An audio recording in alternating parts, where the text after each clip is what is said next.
The LA Rams came into the season thinking that they were just going to be a rebuilding team. A team with veterans like Matthew Stafford, Cooper Kupp, and Aaron Donald, but with no chance of making the playoffs. However, after a dominant performance against the New Orleans Saints, the LA Rams have a very good chance of making the playoffs and have a very good chance of making some noise within the playoffs. So in today's video, I want to talk about the pros and cons of this LA Rams roster, as well as we're going to talk about the immediate future for the LA Rams, as well as what future moves they should make in this upcoming offseason. So with that all being said, let's hop into the video. And I want to start this video off by talking about this most recent Thursday night game against the New Orleans Saints, where they won with a score of 30-22. Now, if you were just to look at the pure box score, 30-22, you'd think it was a close game, but heading into the fourth quarter, the score was 27-7, so it wasn't that close. And this was yet another great performance between the three players of Kyren Williams, Puka Nacua, and of course, Matthew Stafford.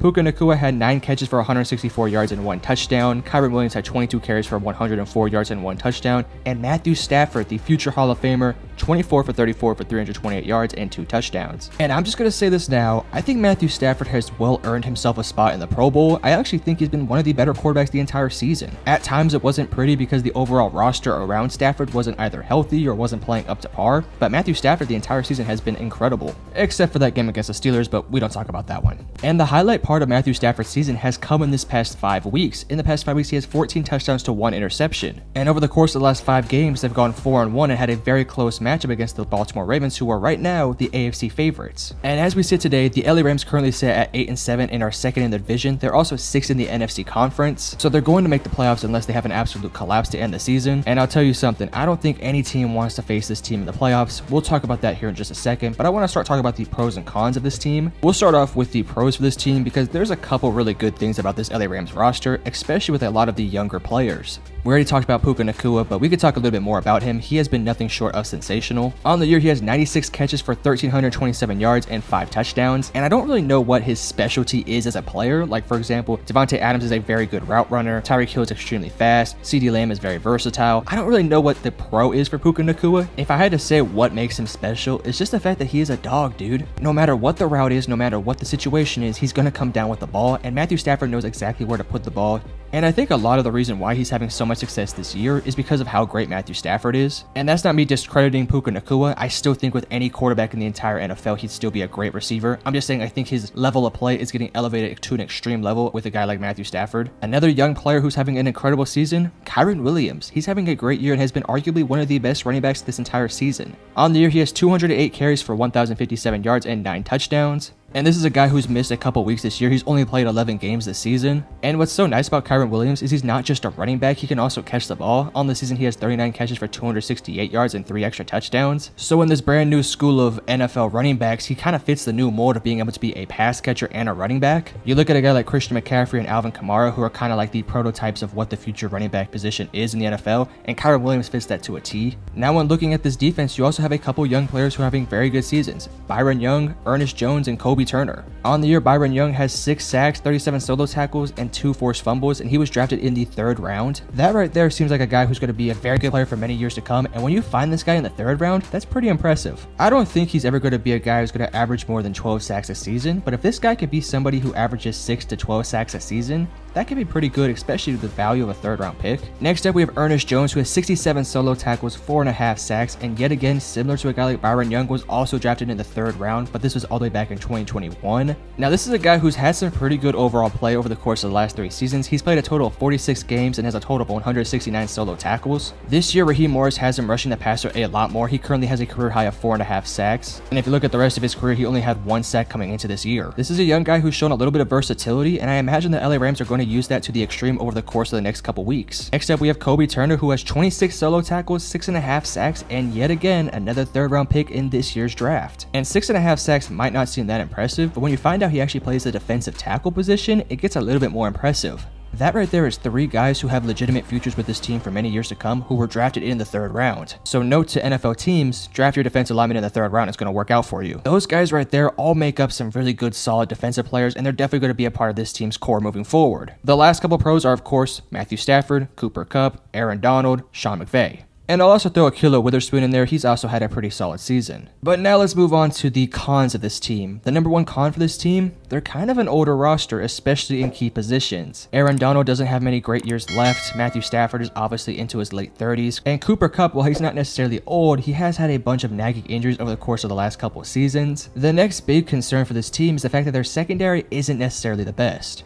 Ahkello Witherspoon, Kobe Durant, Darion Kendrick, Jordan Fuller, Quentin Lake, John Johnson III. They're okay. They're not special, but they're okay. At times, they get a little bit exposed. They got kind of exposed by the Baltimore Ravens just a couple weeks ago. But they do have some capabilities. I just don't know if it's going to be a unit that's going to be very successful in the playoffs. The good thing, though, about this Rams roster is that they do have an offense that can win shootouts. So if it does come to that point, they can still win games. The next big concern I have for this team is that the offensive line is just kind of okay. Steve Avila was a second-round pick in this last year's draft, but I think he's kind of struggled to make the transition to the NFL. You obviously have guys like Rob Havenstein who have been in the NFL for many years. So is a guy like Kevin Dotson. This is an offensive line that's capable. They've obviously helped guys like Kyren Williams, but when it comes to protecting Matthew Stafford, they're not as good as that. They currently had the third highest quarterback sack percentage, which obviously isn't very good. But the good news for the LA Rams is that Matthew Stafford can play with such great anticipation and typically gets the ball out pretty fast. But when it does come down to it, if Matthew Stafford has to hold on to the ball for a long time, I just don't trust the offensive line that much. The next big con for this LA Rams roster is their kicker Lucas Havrisik is just really bad. Now granted, he is a younger player. He's only 24 years old, so he definitely is going to develop at some point, but he currently has a 74.42% field goal conversion rate, which is the 30th worst in the NFL, and it's kind of been a consistent theme this year. He really struggles with kicks between that 40 to 49 yard range. He can drill basically everything else, but when it comes down to that 40 to 49 range, I don't know, he just really struggles from there. And the last con I have for this team, and it's not necessarily an issue this year, but it could be an issue moving forward for this roster,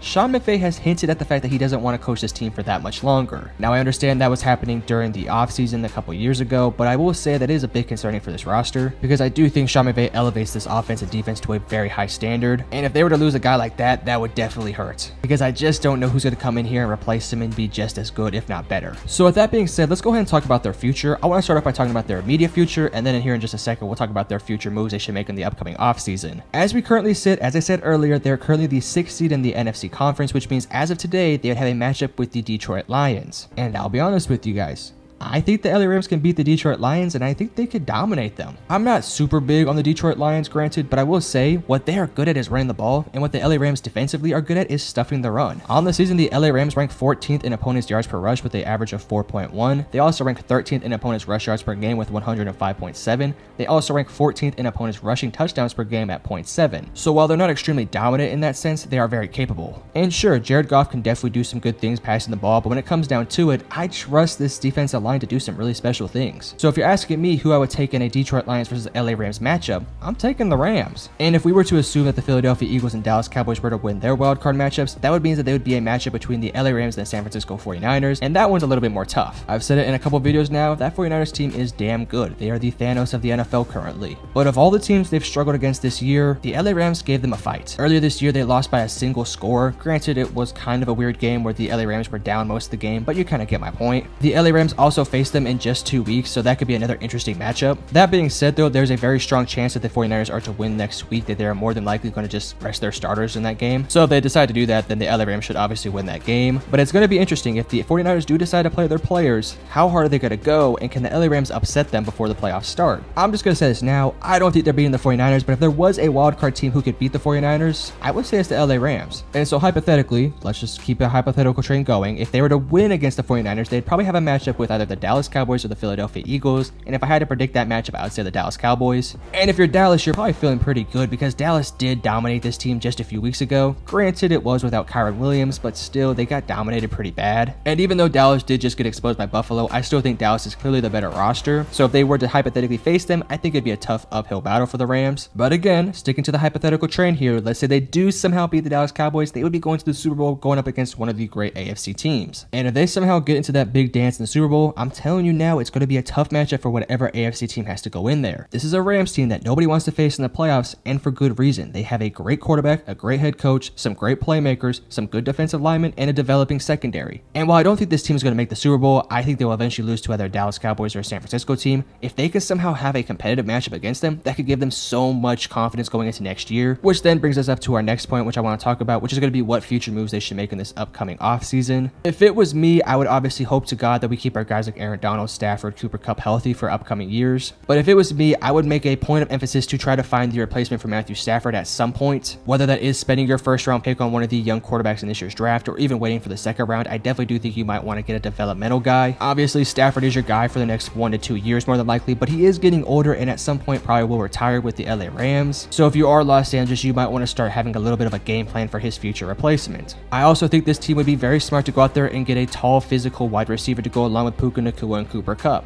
I think a prototypical guy who I would love to see this team go out there and get would be a guy similar to a guy like Brandon Ayuk or T. Higgins. Because Cooper's obviously your slot guy, Puka Nacua obviously has the ability to kind of do whatever he wants, and Tutu Atwell is your speed guy. So if they can find a complement receiver who's big, physical, and can win those one-on-ones, I would love to see that. I'm not saying a Calvin Johnson guy, but somebody who plays similarly to Calvin Johnson, just not obviously at his level. And lastly, this team has to address kind of 2 positions on their defense. I think they have to address their secondary, mainly the safeties and cornerback spots. I also think this defense would benefit a ton if they can find a rangy athletic linebacker, somebody who's not necessarily great at stuffing the run, but somebody who's great in coverage. Obviously you can find someone who's great at both of them. That's obviously a great thing, but I think more specifically the pass coverage linebackers would be great for this team. I'll give you guys a couple names of players who I think they should go out there and target. They're definitely going to have to work on their contract situations because they don't have a ton of cap space, but you kind of get my point. I would target guys like Adoree Jackson, Jerome Baker, Kendall Fuller, Stephon Gilmore, Micah Hyde, Jeff Okudah, Devin White, Kenny Moore, guys like those. A lot of those guys are guys who aren't going to warrant massive contracts. Granted, guys like Micah Hyde and certain other guys might warrant a big contract, but if they can get these guys at their market value, I wouldn't hate that. But those are just my thoughts and opinions on this LA Rams roster. Let me know in the comment section below if you agree or disagree and what you guys think about this LA Rams team as a whole. And if you did enjoy the video, make sure to hit the like and subscribe button because that would help me out a ton. But I love you guys. Peace.